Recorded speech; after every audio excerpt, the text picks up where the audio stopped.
सदरपुर माध्यमिक विद्यालय भरतपुर 8 ज्योतिष टोल विकास संस्था। म अहिले शरदपुर माध्यमिक विद्यालयमा टाढा आइसकेको छु। साइकलमा अशोक चोक हो। अशोक चोकमा जाँदाखेरि के देखिन्छ त्यो त म हजुरलाई देख्न चाहन्छु। अशोक चोक मेरो सफर टाढै छ। दाइ अशोक चोक जाने दाइ हो अशोक चोक। म अब अशोक चोक जाने क्रममै छु। त्यो विभिन्न कुराहरू गर्दै जाँदैछु। ठिक छ, केही छैन।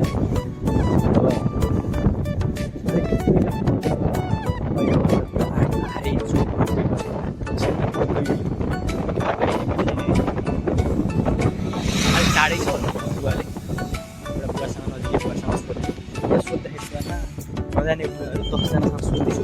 तपाईँलाई गाह्रो पर्छ। तपाईँलाई केही कुरो आफ्नो मिली सुन्नु भने नि 10-15जनासँग सोध्दै जाने सही हुन्छ।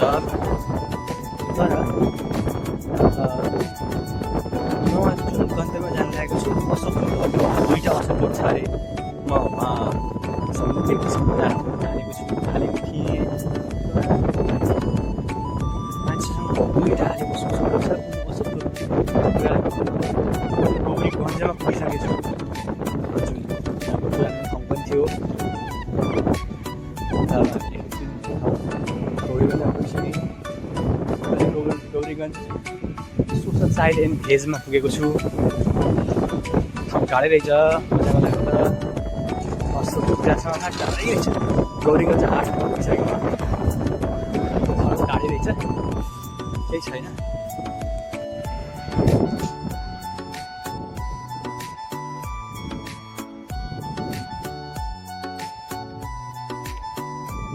ट्रायल सेन्टर कुमारी मोटरसाइकल वर्कसप भनेर सुनेको थिएँ, त्यहीँ रहेछ। अहिले म नवीकरण चोक आइपुगेको छु। त्यहाँ अगाडि श्री शिवशक्ति तथा राम जानकी मन्दिर भनेको रहेछ। अब म त्यहाँभन्दा अलिक अगाडि गएँ। अब अशोक चोक कहाँनिर रहेछ भनेर अगाडि देखाउनु खोज्दैछु। यसको अगाडि म्याप पनि हेरेँ मैले, यस्तो देखेको रहेछ।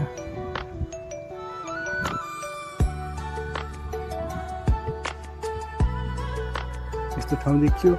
अगाडि पोल हालेको अशोक चोक जाने। यहाँ अब दाहिनेपट्टि लगाउनु पर्यो। भेटौँ त भेटेँ मैले शान्ति भेटेँ त मैले भेटेँ अशोक चोक भन्ने। अब मैले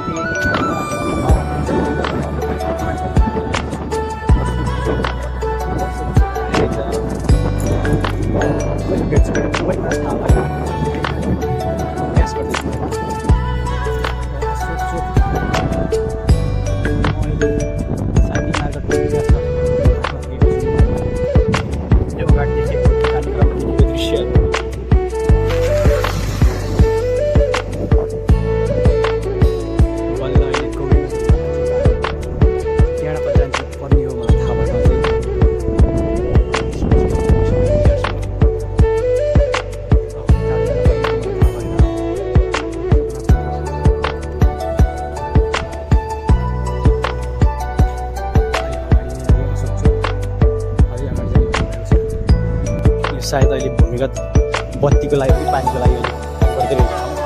सायद पानीको लागि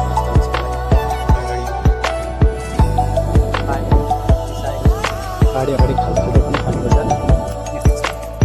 जानेर पनि देखेको दृश्य राम्रो।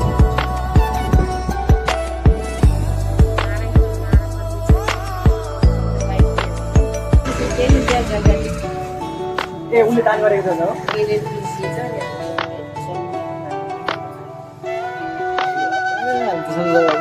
यस्तो हाम्रो मन्दिर छ अहिले नै खान्छ। फेरि मुसलमानहरूले अहिले नै गर्दैन किनेरै गर्छ। फरक त्यति छ एउटा हजुर उनीहरू त भयो स्कुलहरू बनायो भने सरकारी जग्गा यस्तो गर्दैन। किनेरै गर्छ है हाम्रो जग्गाहरू। अहिले जग्गा भने हामीले पैसा उठाएर मन्दिर बनाइदियो।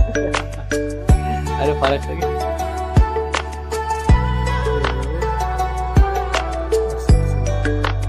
मटर चोकबाट फर्किसकेको अवस्था छ यो।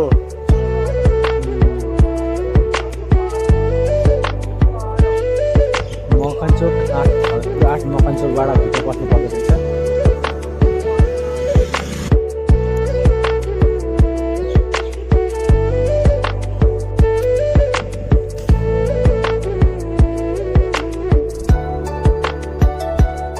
शिव पञ्चाङ्ग भन्ने मन्दिरमा तपाईँ बस्नुको कारणले गर्दाखेरि त्यो जानु है। अहिले म शिव पञ्चाङ्ग लागेको छु। ट्रान्सफर्मरबाट जब भन्नुभएको छ त्यहाँबाट भित्र जानु लाग्यो। शिव पञ्चाङ्ग भन्ने मन्दिर भयो।